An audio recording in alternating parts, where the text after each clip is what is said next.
ప్రభునందు ప్రియమైన దేవుని బిడ్డారా, ప్రభువైన యేసు నామమున మీకు శుభములు. జీవముగల దేవుని కృపావృషం మీపై సమృద్ధిగా కురియునుగాక. ఈ దినం అనగా సెప్టెంబర్ నెల 8వ తారీఖు 2025 సోమవారం హోలీ ట్రింటీ చర్చ్ మినిస్ట్రీస్ వారు అందించు అనుదినమన్న. ఈ దిన మన ధ్యానాంశం నీతిమంతుల ధైర్యం. నీతిమంతుల ధైర్యం. దేవుని వాక్యం చదువుకుందామండి. సామెతల గ్రంథం 28వ అధ్యాయం 1వ వచనం. ఎవడు తరమకుండా అనే దుష్టుడు పారిపోవును, నీతిమంతులు సింహం వలె ధైర్యంగా ఉందరు. దేవుడు తన పరిశుద్ధ వాక్యమును దీవించునుగాక. దేని బిడ్డారా, దేవుని వాక్యలు మనం ఈ ఉదయకాల సమయంలో చూసినట్లయితే దుష్టుడు ఎవరు తరమకపోయినా భయంతో పారిపోతాడు, కానీ నీతిమంతులు సింహంలా ధైర్యంగా ఉంటారని ఈ యొక్క మరి సొలొమోను భక్తుడు, జ్ఞాని అయినటువంటి సొలొమోను రాజు ఈ చక్కని మాటలు రాస్తున్నాడు. మరి దుష్టుని ప్రవర్తన మనం చూసినట్లయితే దుష్టుడు తన తప్పుల వల్ల, తప్పుడు జీవితం వల్ల భయంతో ఉంటాడు.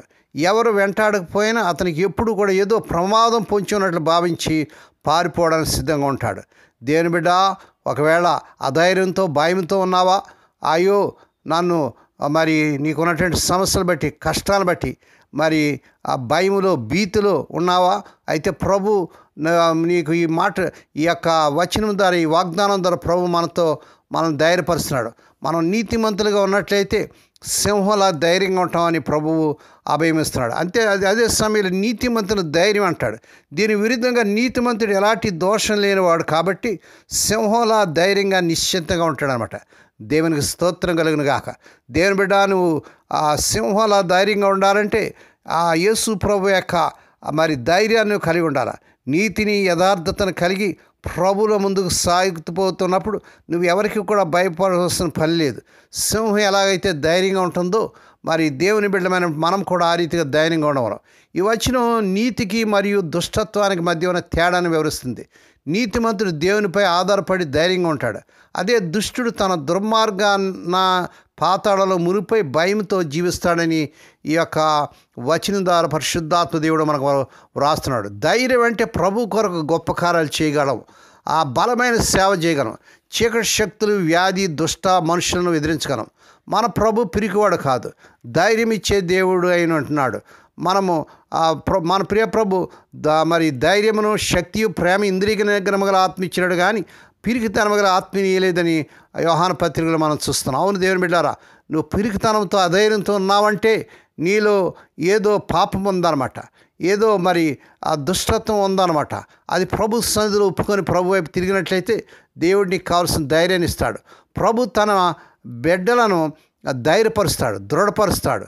ఆ యెహోషువను మోషే ద్వారాను, దానియేలును, ఏలియాలను దేవదూతల ద్వారాను, శిష్యులను తన గాయపరచబడిన హస్తం ద్వారాను దృఢపరిచాడు.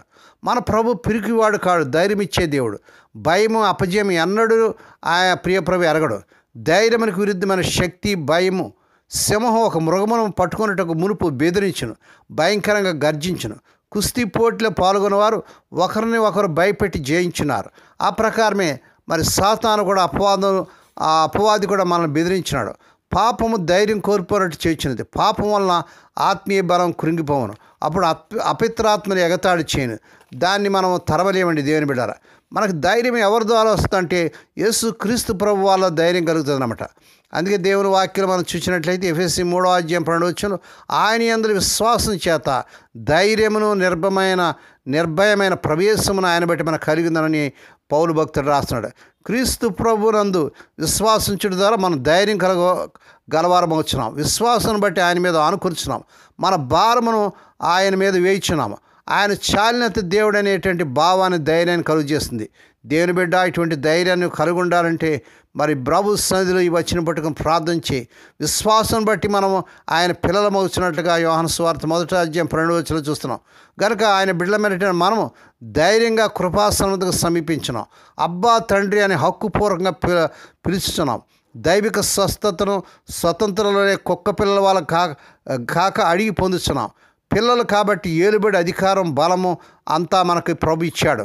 ఆయన శరీరం అనేటువంటి తెర ద్వారా పరిశుద్ధ స్థలంలోనికి రక్తం ద్వారా ప్రవేశించే ధైర్యం కూడా మనం కలిగి ఉన్నట్లుగా హెబ్రీయులకు రాసిన పత్రిక 10వ అధ్యాయం 20వ వచనంలో చూస్తున్నాం. పాత నిబంధన కాలంలోని అతి పరిశుద్ధ స్థలంలోనికి ఎవరు ప్రవేశించలేరు. ప్రధాన యాజకుడు మాత్రమే ఆ సంవత్సరానికి ఒకసారి ఎంతో భయంతో ప్రవేశించేవాడు.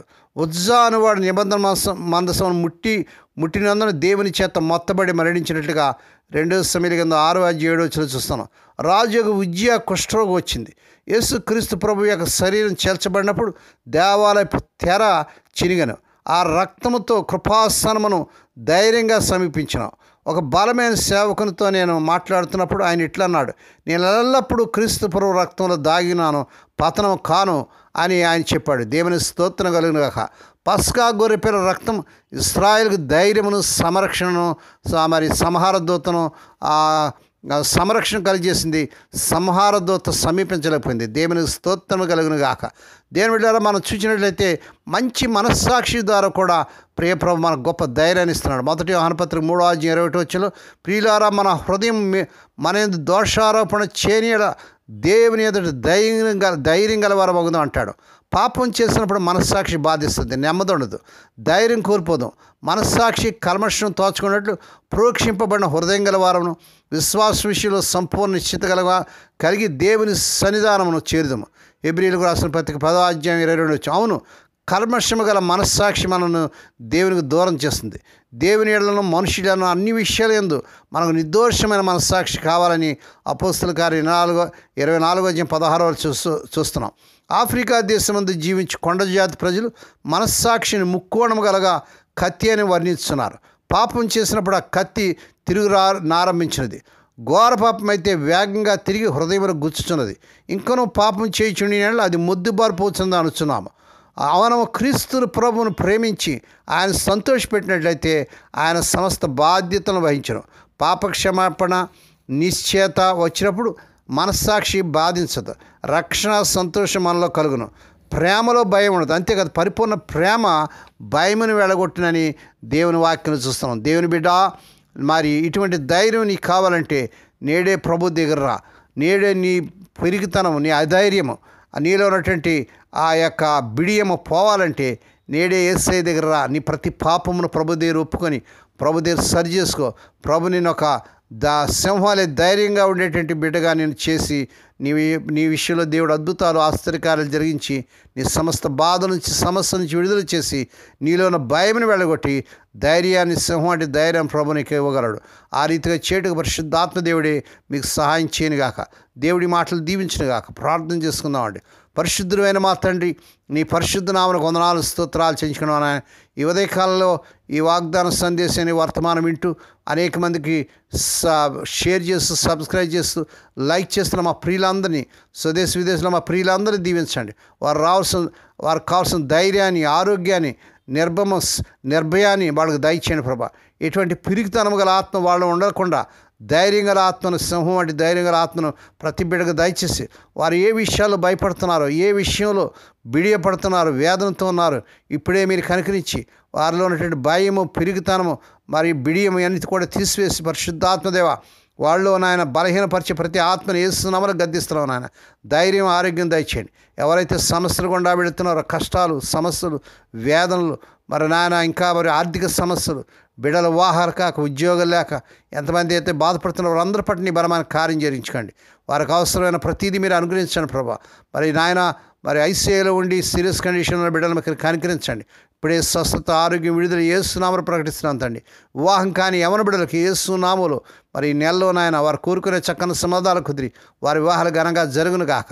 స్వదేశ విదేశాలు ఉద్యోగాలకు తిప్పబడుతున్న యవన బిడ్డలకు వారు అర్హత మించిన ఉద్యోగాలు వచ్చును గాక. మా దేశాన్ని, మా దేశ ప్రజలను, ప్రపంచ దేశాన్ని, మా నాయకులను, ప్రపంచ నాయకులను దీవించండి. ఈ దినమంతటిలోని బిడ్డల చుట్టూ మీరు రక్తంగా చేసి ప్రతి విధంగా కీడు నుంచి, దృష్టి నుంచి, ప్రమాదాలు తప్పించి క్షేమకరమైన ప్రయాణాలు దయచేయమని మహిమ నీకే, ఘనత నీకే చెల్లించుకుంటూ యేసయ్య పరిశుద్ధ నామమున స్తుతించి గణపరిచి వేడుకను ప్రార్థిస్తున్నాం తండ్రి. ఆమేన్. మన ప్రభువైన యేసుక్రీస్తు వారి కృప, తండ్రి అయిన దేవుని ప్రేమ, పరిశుద్ధాత్మ దేవుని కన్నుని సహవాసము సదాకాలం మీ తోడేండి నడిపించి బలపరచునుగాక. ఆమేన్.